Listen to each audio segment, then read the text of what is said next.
All right, episode 15 of Couch Bum. God damn, 15? Yeah, that's right. That shit can get a permit, dog. So you already hear my co-host Jamie say what's up to the people? Nah, dog. All right, my other co-host Carrie, please say more than what Jamie just did. Nah, dog. All right, I'm so mad at you, bro. I'm so mad at you, dude. Who are you mad at? You, bro. I had to waste an hour and a half of my life yesterday watching fucking Mortal Kombat. Spoilers. All right. So today on our podcast, Couch Bum, we're going to be talking about the new Fast 9 trailer. I'm not sure if that's the title. I think it's Fast 9. I don't know if it's Fast Furious, Fast Furiosa 9, whatever. We got Falcon and the Winter Soldier, episode 5. And then as kind of a pregame to next week's Mortal Kombat movie, we watched Mortal Kombat Annihilation. So we'll talk about that. And I was telling the boys, it's going to be more, it's a review, but I want to talk more about what we liked about it and what we would like to see in this upcoming movie. And then obviously what didn't work. But yeah, before we do that, I want to mention this weekend I watched a couple things. Wow. I just want to talk about it real quick. I watched this documentary on HBO Max called The Last Cruise. It was pretty interesting, so I just want to shout that out. The Last Cruise? Like The Last Cruise? Yeah, like cruise ship. Basically, it just goes over the last cruise before the pandemic hit, and it shows them like enjoying their cruise, and then the last day of their cruise, shit hits the fan, and it's a pretty cool perspective because you also get to see like the news when it first hit, and you had like, president says everything is completely under control, and like it's really interesting to see like how little we knew. And it's a quick watch, like 40 minutes. We knew a lot. Just Trump didn't tell us about it, remember? Exactly. So, Last Cruise, check that one out. It's on HBO Max. I also saw another one on Hulu about WeWork. Oh, yeah, that's good. It's I forget the title, but just go on Hulu and type WeWork, and you'll know what it is. It's like if Fire Festival was a company, but it's kind of successful because, like, as I look to my left, there's a giant WeWork fucking sign on a building. But it's like, how did they make it this far to where there's a sign in front of me? Like, it's good. It's really interesting. I didn't know much about it. I knew it's right next to Jamie's apartment. From Jamie's apartment, you can see the building. So I asked him recently what it was, but I had no real information about it. And then this documentary dropped, super interesting. They say that exact same shit that Jamie just did about the Fire Festival. It was like part of what went down was like the Fire Festival gone right, because like the head of the CEO was throwing like summer festivals and shit like that actually were lit apparently. So yeah, super interesting. So check that one out. One more, my buddy Gordo, shout out Josh. He made us binge this other day. We were hanging out. It's called Made for Love. Gunpoint or what? Oh, okay. Basically, it's called Made for Love on HBO Max. It's like they're quick episodes, like 30 minute episodes. It's kind of a futuristic romantic comedy / horror. Like, so it's kind of like it's like a broken mirror. It's like a broken mirror episode. It's like a Black Mirror, like comedy, more like a romantic Black Mirror. It's got Kato from the O.J. Simpson miniseries from on FX. The guy that plays Kato. His friend lives in the pool house. He's not shit. Yeah. So I watched the first 4 episodes. Solid, really bingeable. So I just wanted to give those I guess honorable mentions or whatever for this podcast. But let's just get into a Fast 9 trailer. All right, are we gonna call this a trailer or just a summary of the movie? Basically, summary. All right, so all the car scenes are in this summary of the movie. But can you tell me what the fuck happened in the movie? John Cena. It's like, all right, we go through it. Oh shit, John Cena's in this shit. Oh shit, Charlize Theron's fucking broom haircuts in this shit again. Oh, sick. There's the guy's eating snacks and that shit. He came back hard. The funny thing is, I was watching a Tokyo Drift on his trailer right before I watched this thing because it was like 2 minutes before this, and I was like, oh shit, I gotta watch this shit. But he came back, and I was like, yo, in the first scene where they're in the familia, like doing a barbecue or whatever the fuck. Yeah. Is that the guy with the shitty southern accent from Tokyo Drift, or is it Paul Walker CGI guy in it? Because he looks like Paul Walker, but it's just the side of his face. I have no idea, bro. I don't know what the timeline is. I don't know who's dead and came back to life. Like, I don't know if this is a prequel. A sequel. Have you seen the last like 2 or 3 movies? I haven't, bro. I have no idea what's going on. I haven't. Yeah. I was gonna say, like, you bring up Tokyo Drift. I have literally slept through that movie twice and at the exact same parts when I was a kid. When I was a teenager, when it came out, my cousin bootlegged that shit. And I try to sit there and watch it, and like right where the third act hits, where it's supposed to be lit, knocked out. I cannot hold it. Yo, Lil Bow's charisma could not keep you up, bro. Yeah, I can't believe that shit. I can't believe that. And then literally a couple months ago, my roommate or one of his buddies came over, and we were talking about Tokyo Drift, and we're like, all right, let's watch it. For the whole time watching it, I was like, okay, you fell asleep. Remember, stay awake. Just try to finish it out. I'm getting sleepy. It's getting towards that third act. And I'm talking to myself. I'm like, come on, bro. Just stay awake. And I'm like, you know what? Let me just close my eyes. And I slept through it again, bro. 10 plus years later, I still couldn't do it. I still couldn't finish it. So that's my love for this series. I enjoyed the first two. The first two were fun. Fast Five was really good. I thought the one where they're in Brazil. I might have seen. I've seen like 1 or 2 of these that had The Rock in it, but I know I haven't seen the last one where it was like Paul Walker, Rip, all that. I haven't seen that one. I've seen clips of that like one. Statham's in it for a few, like Rock's in it for a few. Yeah, it's just. Kerry, how do you feel about this, bro? How do you feel about the series? At this point, it was just like writer's room. It's like, what dumb idea haven't we come up with yet? They're like magnets. We have magnets. They're so surprised when magnets are a thing. Yeah. We've had 8 movies where all of a sudden he's got his brother coming in hot. It's like, yeah. Why are we trying to make John Cena a thing? Yo, because he's in every commercial right now. Like, I'm playing a video game and he's in the video game. Like, it's wild. What game is he in? Smite. He's in like you watch a little trailer in the Smite game, and all of a sudden he pops up, and you're like, "What the?" He's in Suicide Squad now. He's the voice for Honda motorcycles and. I do love the twist that this whole franchise is like familia, family, and then never mention his family. The villain of this. Family, real blood family. But what is Vin Diesel? What ethnicity is Vin Diesel? Because he's not the same ethnicity as fucking John Cena, right? Yeah, John Cena has hair. Whatever he wants to be. You know, if he can be white at times, he can be black at times. He's Dominican at times, bro. It's whatever he wants. It depends on what girl's on his arm. You know what I'm saying? Yeah, bro. I'm gonna give you this couch bump prediction real quick. Oh shit! You heard it here first. Yeah, this is gonna be a fucking Dark Phoenix prequel, bro. Because they got Magnus. Magneto's going to come out halfway through. Yeah. It was they're going to tie in. Is it Paramount that owns fucking... yeah, bro. I'm waiting for the Jurassic Park fucking crossover. Oh, shit. Yeah, they have a Velociraptor mixed with a magnet. That's like the ultimate bad guy. Like in this because they just gotta go crazier and crazier with this. I mean, they've been talking about going to space for years. They like hinted at it a little bit. Yeah, they've hinted at it in the behind the scenes. Everyone's always talked about it, and now I'm saying Jurassic Park, throw some velociraptors in space?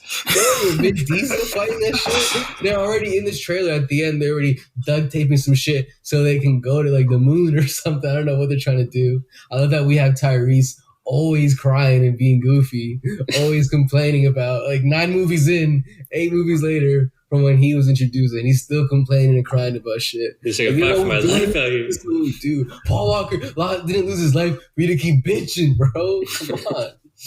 Yo, Paul Walker died just driving a Porsche. Now imagine going to space, bro. Like, everyone's gonna die, bro. For real. I don't know, bro. I want to move on from this, but I think the Fast and Furious franchise has never really been something that I've been super crazy about. I can see the appeal, and I can see how much fun it is. And it is interesting that now they're like, instead of this whole drag racing, under cop kind of movie, it's more about like secret agents and like saving the world. and going in submarines and going to space. Yeah, because fucking the first Fast and Furious, they're stealing VCRs from a fucking truck, and now they're like, defusing nuclear bombs and shit. I just love how Vin Diesel's a fucking superhero in this franchise. There's that movie that I don't even remember the name of it. Probably Triple X. No, it was a Fast and Furious movie. I just don't remember what. I don't know, bro. But he fucking jumps over like. Oh, I think that was the fifth one. That's Fast Five. That's Fast Five. Where he catches Michelle. Everybody knows that one. Come on, dude. Everyone knows that, right? And then in this one, in this trailer, at the end of the trailer, he just jumps out of a fucking like 18-wheeler or whatever, and somehow just like hits concrete and rolls. And the 18-wheeler has enough momentum to fly off a cliff into an airplane with like actual speed. And his white t-shirt isn't even dirty, bro. His white t-shirt is looking crispy, bro. Bro. Like I don't know what the fuck. And it's just they use all their CGI budget just for the clean made of. It looks like he made it on a trampoline. I thought you were talking about a different jump within the same trailer where he jumps and catches John Cena like while he's like zip lining. And I was like, Vin Diesel just jumps everywhere. It's like, bro, if you can't even make the human action set pieces not look like complete CG, like what are we doing here, guys? Like when the magnet's pulling a car through a building, that looks like more realistic than Vin Diesel jumping out. And it's and it's just like the people, the millions of people you're gonna kill doing that shit. Like it's just so funny. In the trailer, they have like someone like people talking, and then all this shit somehow blows by them and not hits them, and it's like you guys would be obliterated right now. Yeah, you know the scene. What is it? Is it Spider-Man 2 where they're sitting in a bank and Doc Ock throws like a car through it or some shit?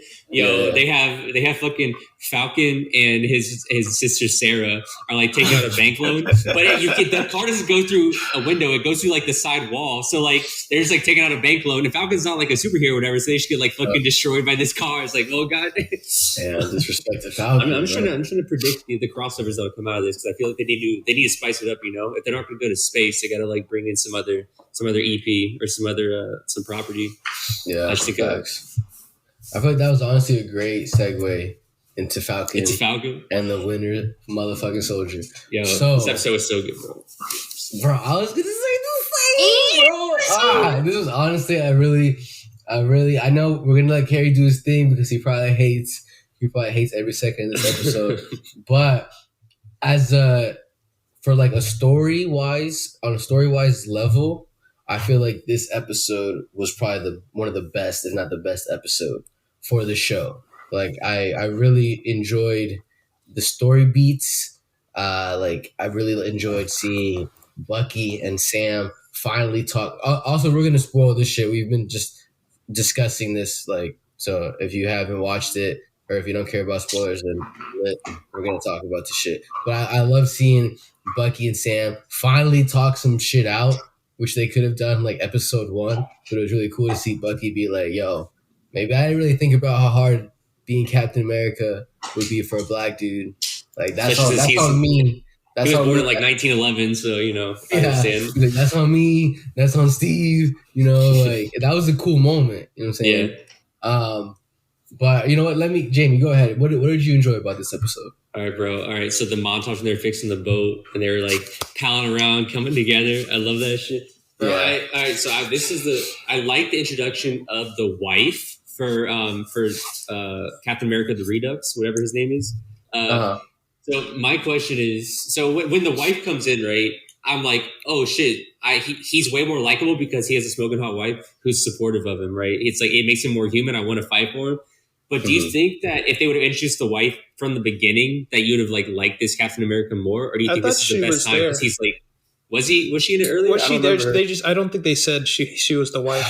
I'm trying to think. She was in the locker room and she was like, "Remember when we used to be in the locker room or something?" I was too busy like getting used to like that guy's goofy ass ears and like weak ass. Yeah, but they didn't. I don't think they said it was wife. Remind me, what did the wife do in this episode again? She was in the courthouse and was like telling him, "We can just go back and we can live away from all this. Just remember who you are." And it's so weird that like Carrie, or you probably think this too. She looked just like fucking AOC. Yeah, like she looks exactly like AOC. I could see that. Maybe like a little bit more filled out AOC, you know? Yeah. A little more rational AOC. And then we had The lady from Seinfeld. What's her name? Oh, yeah, that was rough. That was rough. Nah, I like seeing her. Do you think the purple hair was like essential to her character building? Because that's all I remember of her. It probably will be. It'll probably be super essential. Karen, I'm excited to see what she looks like. I mean, what she does, right? I'm hyped for what kind of agency she works for, whatever the fuck. Yeah, because she's probably gonna be like his new handler. The captain handler or some shit. Because he was like spray painting his own shield and shit. He needs to follow. Yeah, it was like we'll talk about that. But it's like he fucking spray paints his shield. And it's like, is that shit made out of vibranium? It's like, maybe that shit in your garage, my. It's like an old Ford, bro. But Carrie, let me hear you, brother. What'd you think about this episode? Contrary to popular belief, this was probably their best episode. Hey, I liked it. I was like, they didn't really do too much fighting besides the beginning. I was just like, okay. So they're actually cleaning some shit up, like exactly. Plot wise, I didn't need a fix the boat montage. that was, and then also the Falcon training montage as well, where he's like trying to learn how to use the shield. He runs like 5 laps. He's like, now he can be. Yeah, he had just used the shield with Bucky, and then all of a sudden perfectly, like not so long, just tossing it. Yeah, he was tossing it like we're throwing a frisbee. I will defend.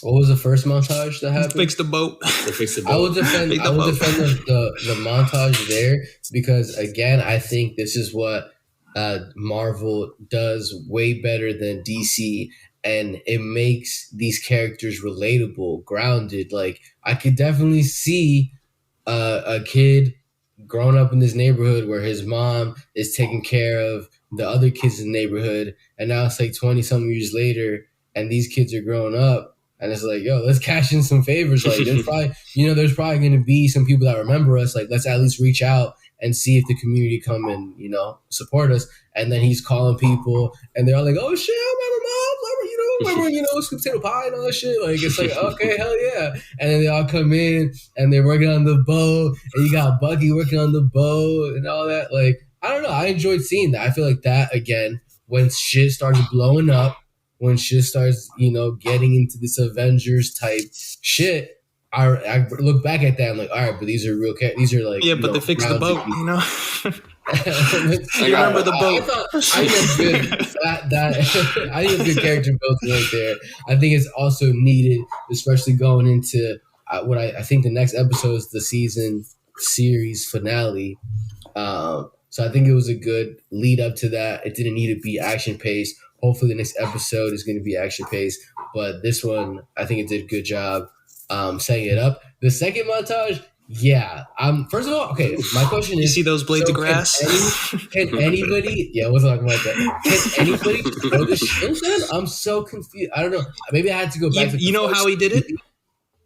Falcon pulled... You know how that shield got really clean? Falcon pulled the Limitless, where you licked that shit. And he's actually a super soldier right now. You just don't know it. It's the big reveal in episode 6. Like you saw him looking at that blood. He was like, I just don't get how anyone can just. For some reason, I just felt like having the super strength was part of being able to handle that because like he's throwing that shit into a tree. You know what I'm saying? Like it's literally getting stuck into a tree. I understand. I understand when you throw it, it's really fast. But when you catch it, how does his hand not disintegrate from that shield flying into his hands? I don't want to get too deep into it, but it's like when he catches it, he like puts his hand through something in order for it to like stay in his arm, Yeah. Versus if it was just like, so it has like a handle there. So you're telling me every time he catches it, he's like putting his hand through the handle. How the fuck do you time that? Exactly. Which is like, maybe we're thinking too hard about it, but like they should just make like a magnet or something where there's no handle there. Magnets, like, baby. Like that's my only crossover Vince McGill. That's my only thing. But yeah, then the montage is like he's casually throwing it. So I'll defend it in that where he's like casually throwing it and the montage hits and now he's throwing it, but before he catches it, he does a couple flips and then he catches it. So I think that's the reason why he starts fucking up and he starts dropping it. And it's like he looks like he just started learning for the first time. But then Carrie, what did you send us, Carrie? They're just training.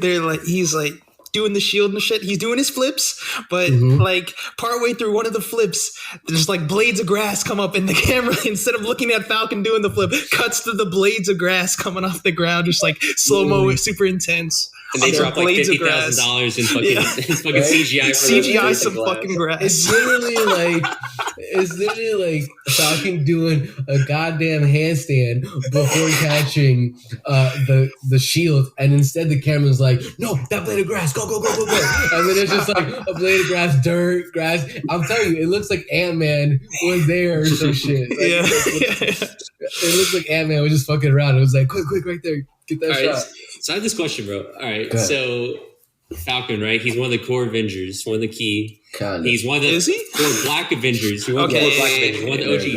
All right, like half of his life, half of the struggles in his whole life is his fucking boat. And he got like Wakandan wings now, right? So why didn't he just go like call up Prince T'Challa and or King T'Challa and be like, hey, guy, like I know you're busy. Like, can we just get like one vibranium boat in this bitch? Like my entire life, my only family needs a boat. I'm here like unscrewing like rusty ass bolts trying to repair this boat. You can't give me a vibranium one? Like, come on. That's the thing where it's like when it comes to this universe, it's so cool how all of these things are connected.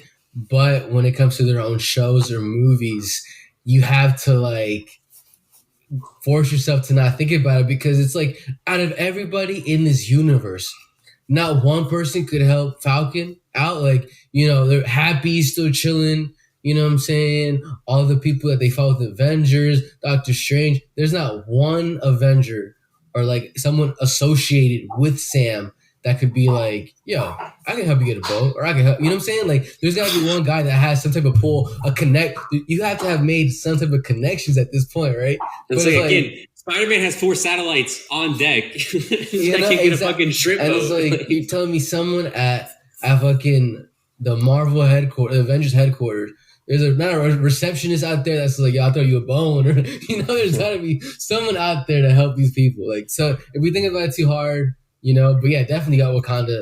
The Wakanda people show up, and it's like, well, I wonder know what the suit is. Let's talk about that. What are we predicting? Because did we see it? It's just in the box. We haven't seen it. It's just in the box. You know, they got to do the classic slow motion reveal. They got to show Sam's face, like, oh, and then next episode we're gonna see some shit. So is it a Captain America suit? Is it a new Falcon suit? Is it a combination? Or do they just like re-stitch those wings onto it? Like, yo, here you go, bro. That's as much as we're gonna do for you. Black Falcon like, wingsuit. Also, it's like, yo, you broke out. You helped break out this guy that we fucking hate. Here's a new suit. So you can do it again. Yeah, but what do you guys think about the new suit? Any predictions on what it's gonna be? Black Falcon wingsuit. Nice Black and simple. Falcon. Yeah, maybe throwing some vibranium on the tips. Yeah. He's gonna be the fucking ostrich, bro. I'm calling it right now. Yeah, he can't fly, but he runs super fast now. He has like the fucking roadie legs. He's a Marvel Flash, dude. Dude, this whole time watching this episode, I was waiting for Lamar to just wake up. Like for him to be alive. I was waiting for that, dude. Actually, you know what? Let's talk about the new Cap real quick. So, we got the new Cap standing trial. And he's already getting way more punishment than our U.S. cops. Our cops are getting. He's getting way. The Captain America's getting harder than fucking just a regular cop on the street. Well, he killed a white dude. Remember that shit? So that's true. That's true. Yeah. So he kills someone in front of everybody, and they just strip him of like all his medals, I guess. They strip him of everything, and then. That's it. I guess he's free to. He was just walking around, so he's free to go. And then Dreyfus was like, "What up, boy?" And she was like, "Yo, here's my card. That's got nothing on it. Ain't got nothing on it. You gotta put that shit under the. It's like it has like what is it where you put it under a light, a UV light or some shit, so like infrared or some shit. Yeah, like it's got to be something like that where he's gonna figure it out. It's a fucking national treasure type shit, bro. You gotta put it under the sun at noon or some shit. Yeah. He's gonna knock over a candle by accident or some shit, and he'll figure it out. With some national treasure shit. So we have him there, and then we have him talking to Lamar's family, and then we lying to their goddamn faces. That's what I was gonna say. How do we feel about that? He keeps saying that he got revenge, and that like he got justice for their baby boy, but then he's lying. Like I'm trying to I know we're supposed to hate this new Captain America, but I'm trying to like level with them. I'm trying to at least try to understand him, and I get that. I get where he's trying to save face.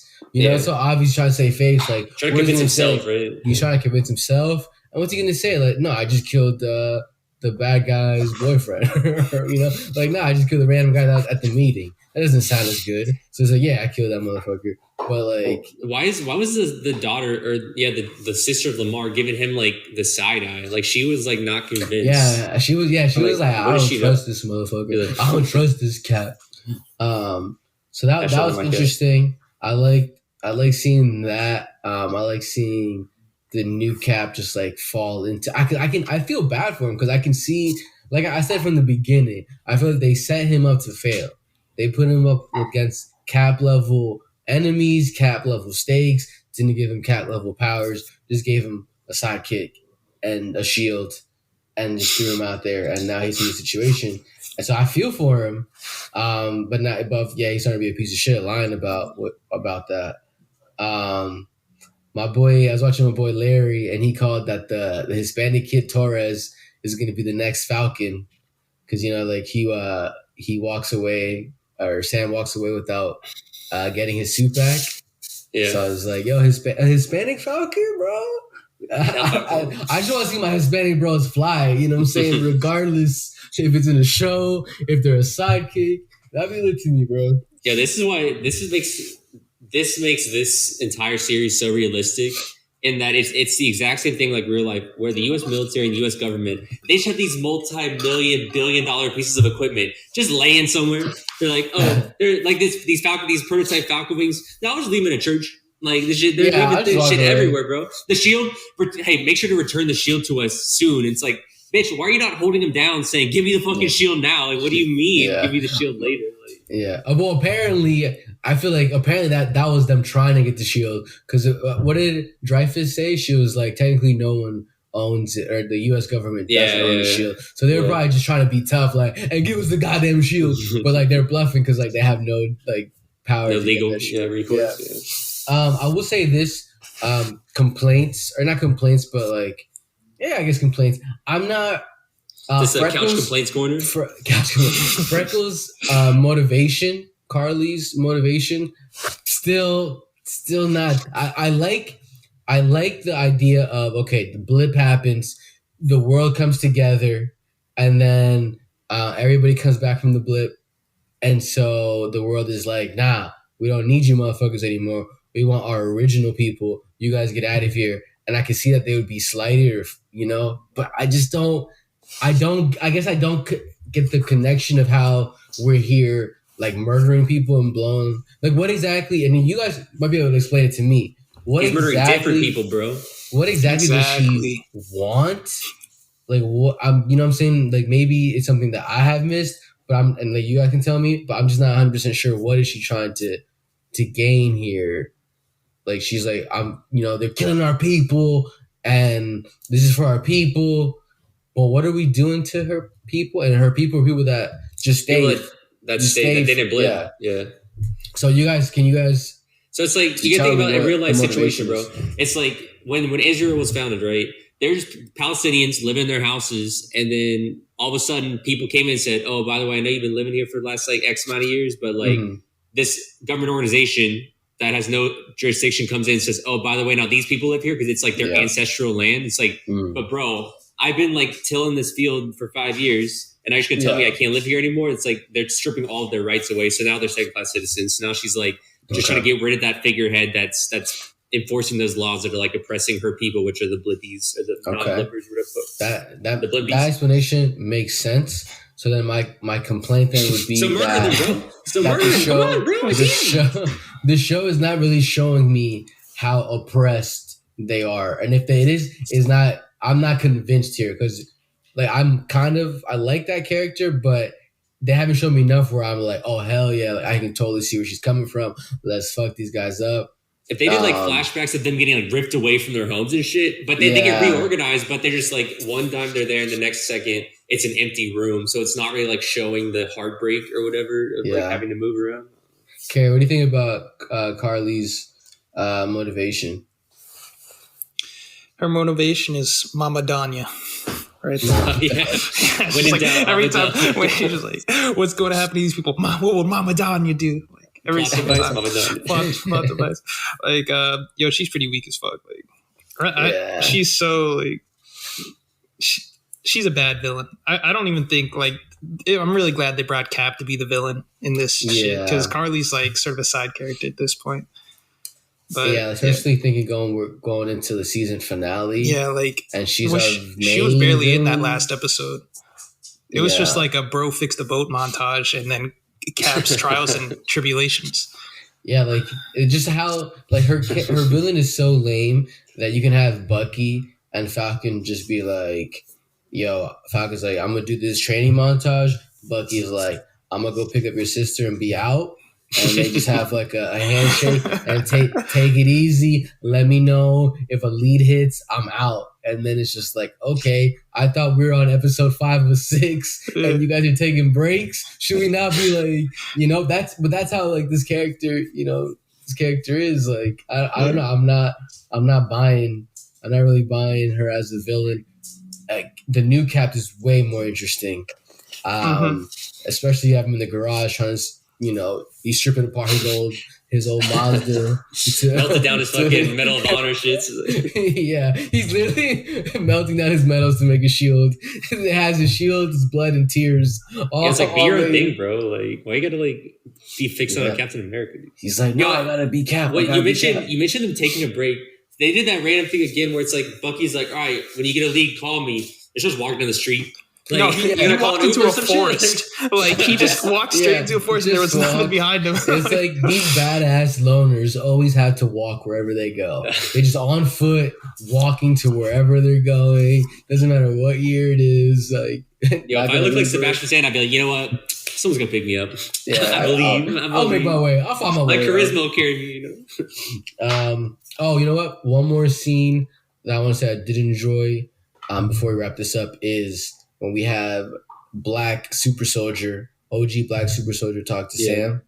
And that whole scene right there. I love that shit. It was so good, so powerful. It felt real, bro. It felt real as fuck. I know people are like, oh, this shit's too woke. I just want my superhero. No, it's real life because that shit really happens, dude. Yeah, exactly. Fuck that. It's done so well. It's so compelling. Just putting Sam in that position when he's like, no self-respecting black man wants to be Captain America. And then Sam's like, damn, what do I do? Because on one end, it's like, yeah, I totally get what you're saying. Why would I sign myself up to just be, part of this system that just fucks me and my people over and over again? But at the same time, it's like, well, do I just continue to sit back and hide? Or do I try to change it from within and like be a presence there and make a difference, And so like I really like that conflict, that character building, and like, I can understand both. Like I can understand to be like, yo, let me suit up, and I can also understand being like, nah, fuck that. For this country, why would I do shit for this country? Yeah. So I really enjoyed that scene. Carrie, how'd you feel about that scene? Yeah, that was good. I didn't even write a note on it because I was like actually paying attention. Like, everything else, like I just sort of shit on. But that was good. That was good. That was a great scene. I'm interested to see the finale. I guess we're gonna have hopefully the Carly's gonna get captured or killed or whatever. Maybe Power Broker is gonna show up. Maybe shit. Maybe she's the power broker, bro. Maybe she, Dreyfus. Well, probably. Yeah. Maybe. Now that I think about it, probably. Maybe we'll see, like another huge cameo come out of nowhere that we didn't even talk about. Maybe Evan Peters will come back as Quicksilver. I don't know. Vin Diesel shows up. Yo, you get Vin Diesel. You get old black guy with the serum, and then old Captain America come in to group up. Like, because did Cap ever die? Old Cap. He just comes back old, and they don't ever say what he does after he. But I mean, if that guy could still like throw shit, like maybe old Cap can too. True. So let's go ahead and wrap up and give this episode a rating. Jamie, go ahead and go first. Bumskis all day, bro. Bumskis all fucking day. Hell yeah, Carrie. New futon on a new boat. God. New futon or new butt. I love it. I'm also going to give it a couch bump. I think this is probably one of the best, if not the best episode. It was the best in the episode series so far. It wasn't even heavy action or action oriented. Just good story, good build up, great acting. I'm interested in the next episode. Let's go ahead and I said couch bump. Let's go ahead and wrap this up. When we come back, we're going to talk about Mortal Kombat. No, we can just wrap it at this point. No, we got to talk about it. No. All right, Mortal Kombat Annihilation. You need to be annihilated to watch this shit. Am I right? Yeah, game was so good. That was too easy. Yeah. You should play Jackson in the sequel, bro. I'm ripped like him. You know what I'm saying? Okay. I just wanted to watch this because I might have seen these movies a long ass time ago, and I either forgot them or I just like scrubbed them out of my memory. But I just felt like it'd be a good pregame to next week's Mortal Kombat. And we could talk about like what we thought was solid and that what we'd like to see again in the new one, or what we thought was complete garbage and don't want to see again. For instance, this shit starts off rip with the theme music, and the new one better start. Like, I love that shit. Like, all rip was just like Mortal Kombat, da da da da da. You guys know how it goes. I'm not gonna do the whole thing. Pull my glow sticks out immediately. Just started doing twirls and shit. I was like Terry Crews and White Chicks, like just fucking jamming out to that shit. Thought I was fire off rip. That's my first compliment of the movie. You guys got any compliments? You guys got any other things you want to say? Just the music. Music that is was fire. Katana was like discount Wonder Woman or discount Gal Gadot. That was in my notes. Yeah. I guess I should explain a little bit. This movie that we saw was a sequel to the original Mortal Kombat. That one wasn't on HBO Max, so we didn't watch that. It wasn't? Oh. Yeah, like the beginning has like a little flashback, like flashback of the previous movie, and they try to explain it. And also, we're gonna spoil this movie. Came out in 1997. If you haven't watched it, you're probably not gonna watch it. You don't have. This is for our entertainment. Your entertainment. It's for the lulz at this point. Wait, where did okay? Where did Sub-Zero go? Did he just he came halfway through and then he just never came back? Did he get killed? So part of what I think we missed was there's more Sub-Zero Scorpion action in the first movie, possibly.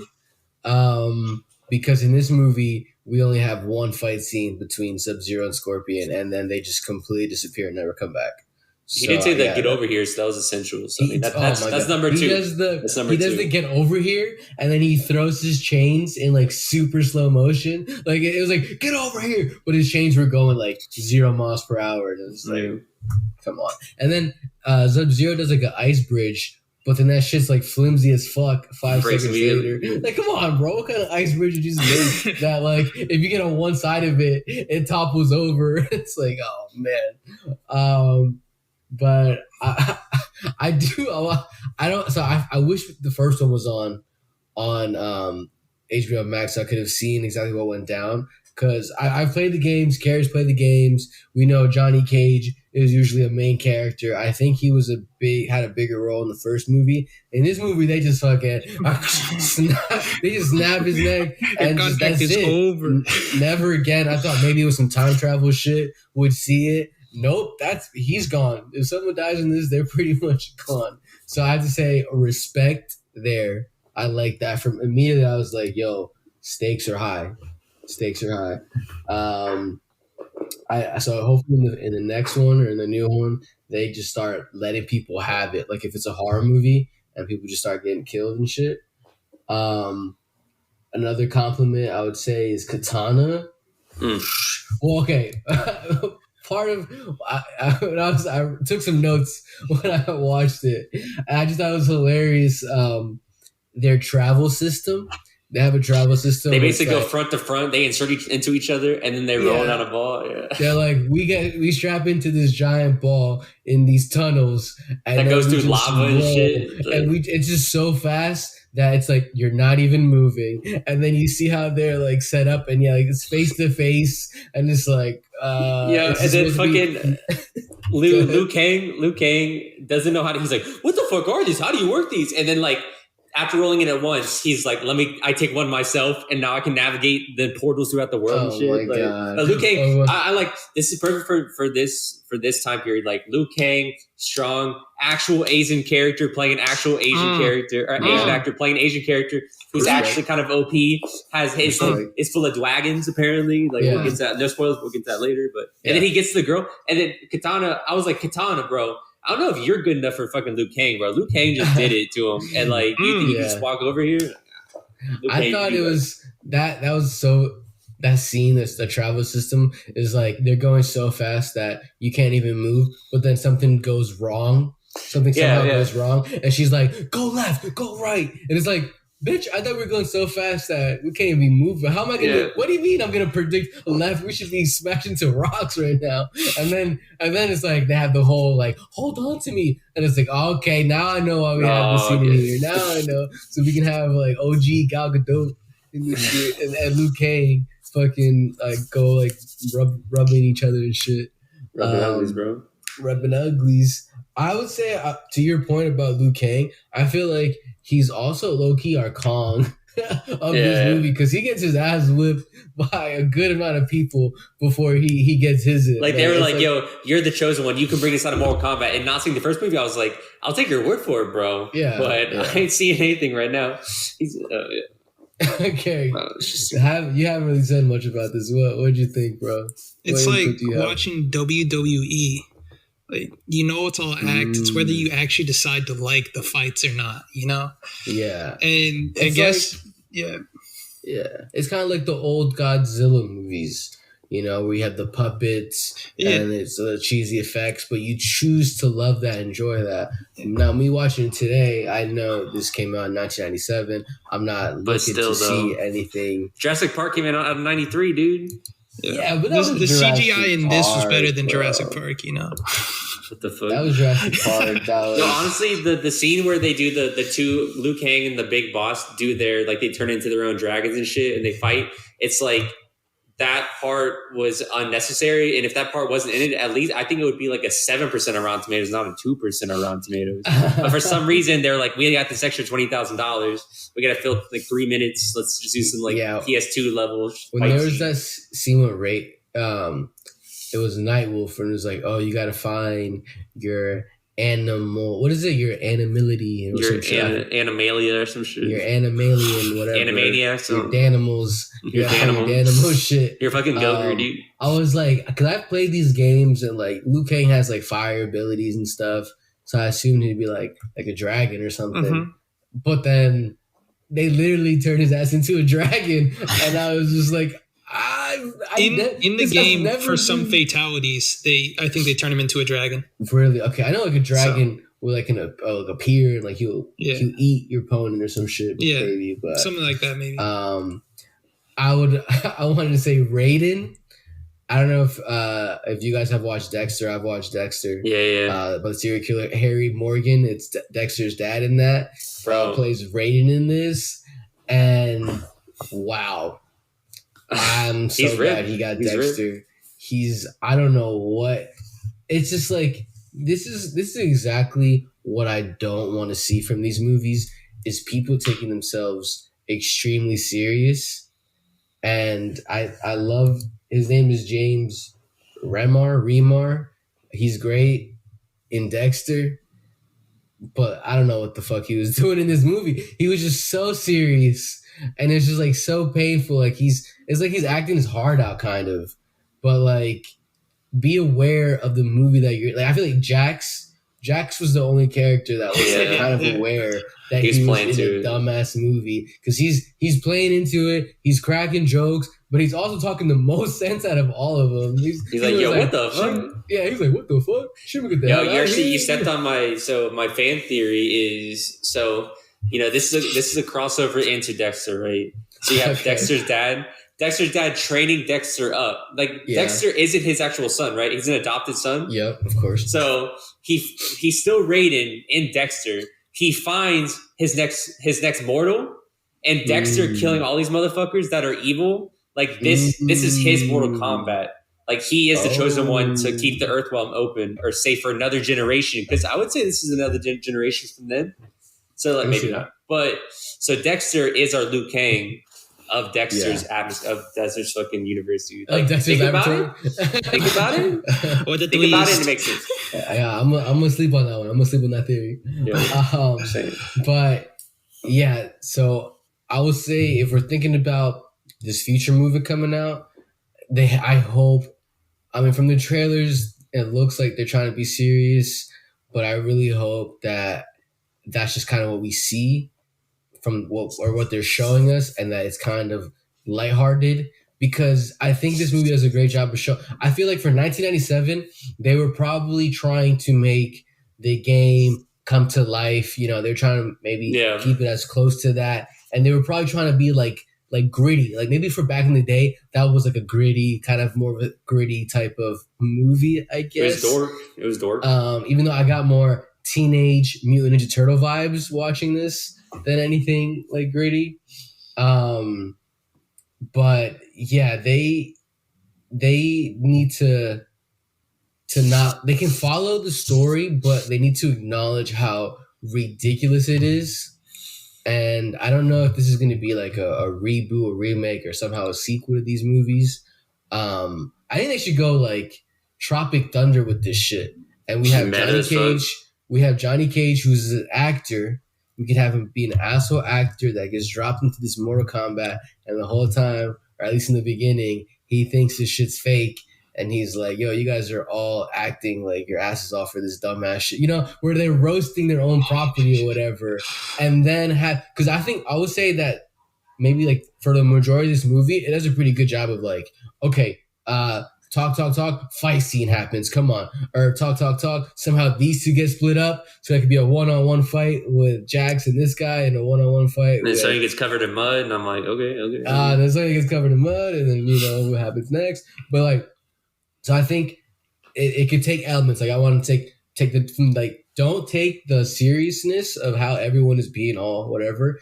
Make fun of yourself a little bit in this new one, but also like you don't have to focus too much on story, because obviously this movie doesn't focus on story.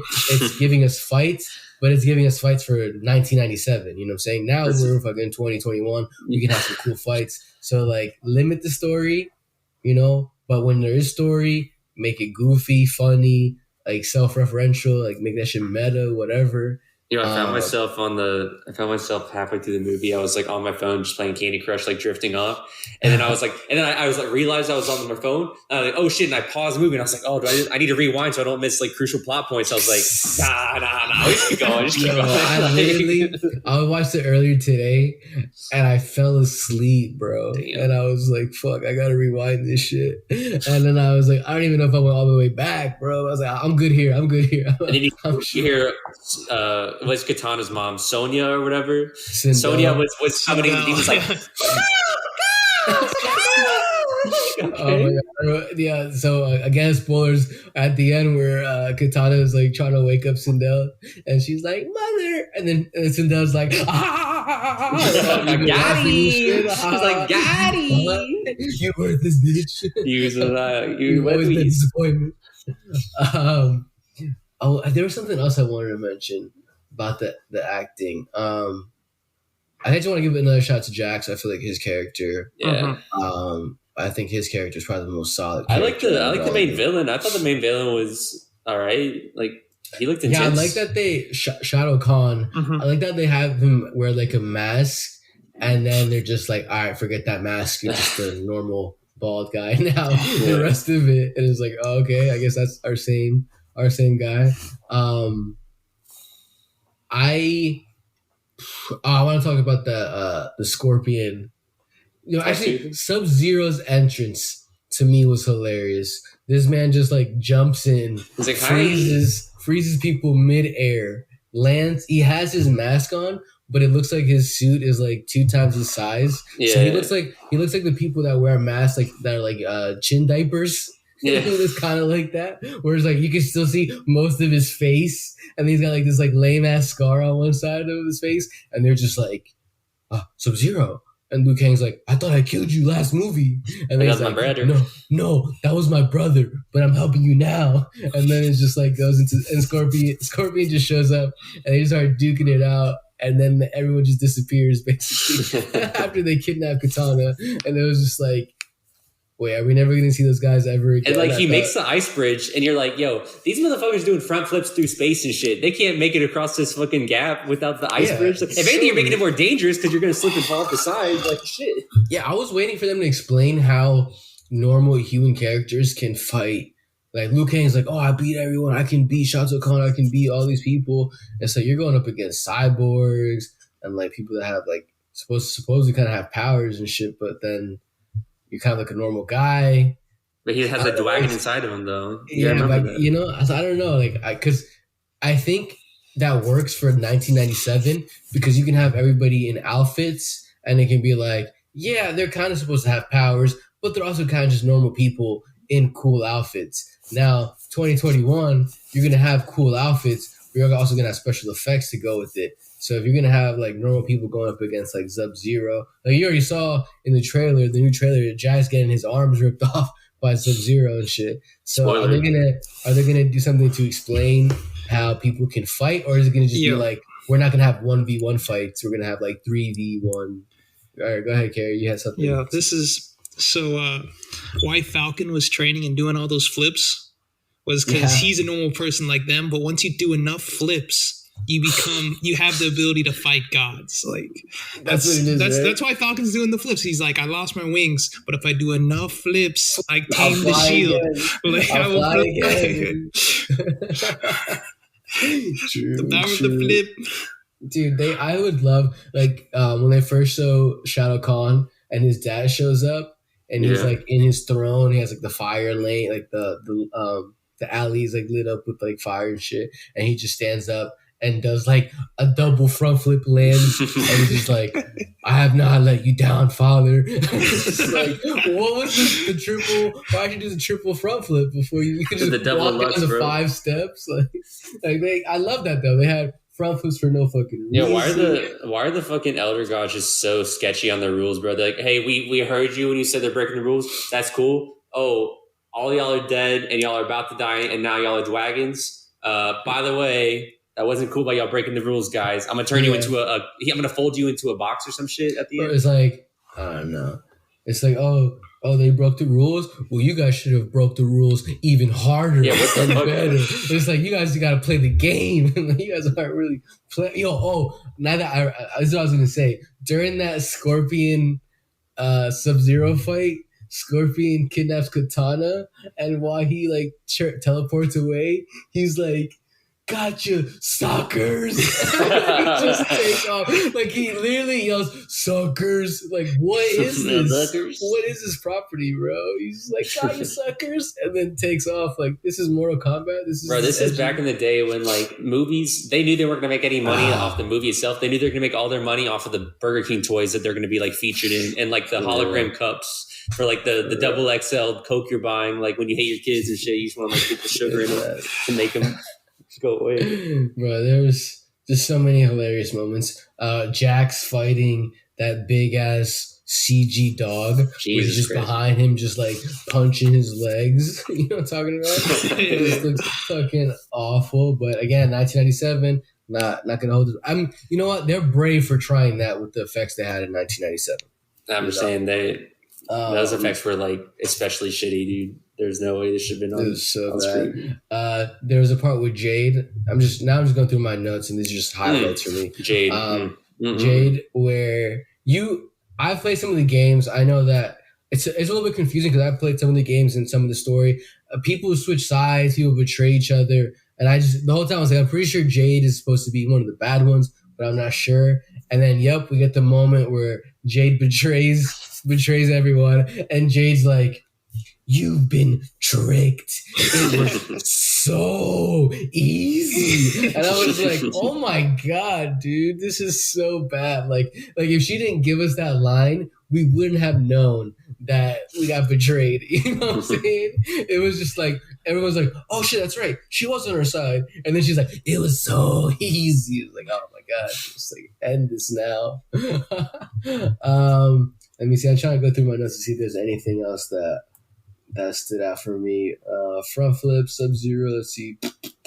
Nah, really. That's pretty much everything that I enjoyed. Again, Jax was a highlight. Only one talking sense most of the time. Especially when he was talking to Sonya, I was like, you tell Sonya, because she's like, she breaks him out, or not even breaks him out. She shows up, attempts to break him out, and then Jax has to break himself out, basically pulling Zemo, where he breaks himself out. Was he even a prisoner? Because it seemed like he was just like chilling there. He was in It seems like he was making himself super strong and shit. And then it was like, okay, time to bust out. So he busts out of there, and Sonya's like not giving him any explanation. And he's like, yo, bitch, where the fuck are we? What's going on? I got metal robot arms. Can you at least tell me who we're fighting? And he's just like, yo, all I know is I'm wearing boots. And she's I'm here to fight. No, I love it. She's like, can you tell me anything? And she's like, well, no one told me Johnny was going to die. Nobody knew. No, we would have given you a heads up if we knew. Like, what? Like, so because Johnny died, and that was a surprise for you, I'm fucked out of information. I can't know some info that might help me out in this movie. It's just ridiculous. It's so funny. But I don't even know if I can rate this. Can we rate this, really? Like, can we fairly rate this? Yeah, you can rate this. Okay, Carrie, go ahead, bro. It's like music, couch bump, easy. The movie itself, trash. Ripped ass beanbag, beans everywhere. Respect. Beans in your mouth.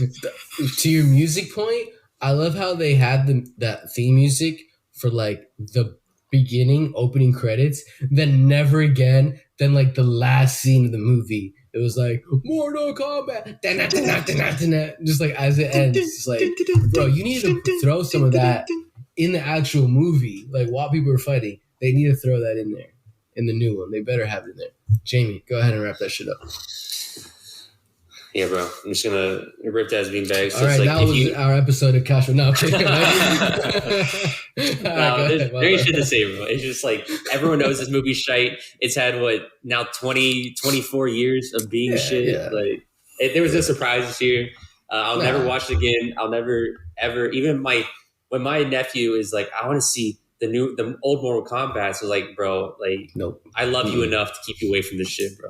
I'm never showing this to every human being ever again. Like, Scupper, I'm sorry I did this to you, but yeah, I have to agree.